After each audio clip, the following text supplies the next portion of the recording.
Jeffrey Edward Epstein was born on January 20, 1953, in Brooklyn, New York, USA.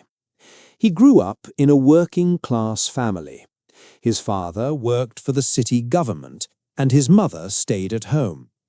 His childhood was ordinary, and there were no signs that he would later become a famous and controversial figure.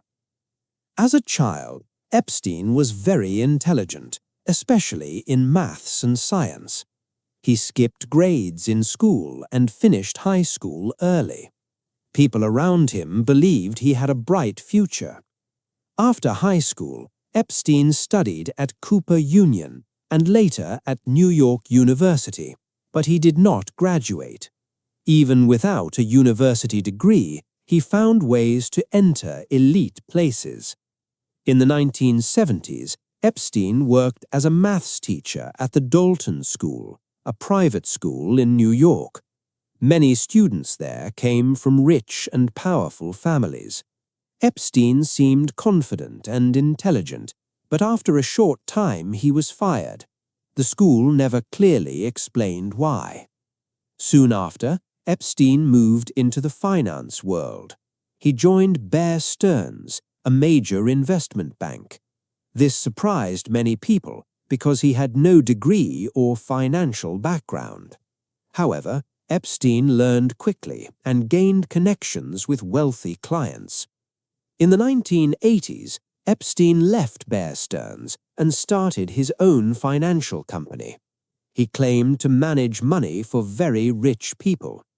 Over time, he became extremely wealthy, but no one clearly knew how he made his money or who his clients were.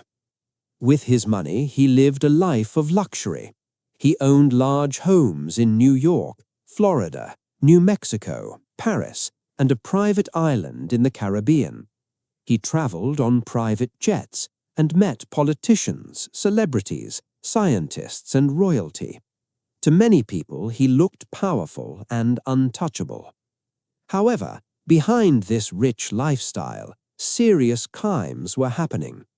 In the early 2000s, police in Palm Beach, Florida, received reports from teenage girls. They said Epstein paid them for massages that later became sexual. Many of the girls said they were under 18 years old. Some said Epstein asked them to bring other girls. In 2008, Epstein made a secret deal with prosecutors. Instead of facing serious federal charges, he pleaded guilty to smaller state charges. He went to jail for 13 months, but he was allowed to leave jail 6 days a week to go to work. Many people were shocked by this light punishment. After his release, Epstein continued to live freely and travel. For years, it seemed that he had escaped justice. But in 2019, journalists and victims brought new attention to his crimes. More people spoke out. This time, the case could not be ignored. In July 2019, Epstein was arrested again, charged with sex trafficking of minors.